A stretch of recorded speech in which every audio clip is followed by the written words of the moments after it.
Laga pemanasan try-in dan try-out menjadi progres utama pengurus POSI Kota Bogor untuk memantapkan mental serta teknik peselamnya sebelum diterjunkan di Porprov Jabar 2022. Selain intens melakukan pembinaan, laga uji tanding juga kerap dilakukan. Seperti halnya pada laga try-out di event Bogor Open 2022 yang berlangsung di Seruni, Kabupaten Bogor. Di event ini, POSI Kota Bogor menerjunkan para atlet terbaiknya yang tengah digojlok pembinaannya sebagai bahan persiapan Porprov. Ada 10 atlet yang dipersiapkan POSI Kota Bogor untuk merealisasikan target 2 medali emas di perhelatan olahraga bergengsi setanah Pasundan tersebut.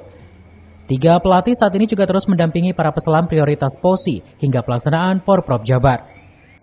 Kota Bogor yang real untuk persiapan Porprov itu ada 10 orang. 8 murni di nomor kolam, 2 untuk nomor laut. Kemudian kalau pelatihnya kita 3 untuk pelatih nomor laut. Untuk latihan kita tetap intensif, termasuk dengan weight training, ditambah dengan uji coba. Seperti sekarang ini kita ikut kejuaraan di Kabupaten Bogor, adalah salah satu ajang uji coba untuk atlet kita persiapan di Porprov 2022 di bulan November ini. Kalau target yang diberikan KONI itu 2 emas, mudah-mudahan kita bisa mencapainya itu, entah itu nanti di nomor kolam atau nomor laut, tapi proyeksi untuk ke arah situ sudah kita coba petakan, sehingga harapannya apa yang menjadi target dari KONI bisa tercapai.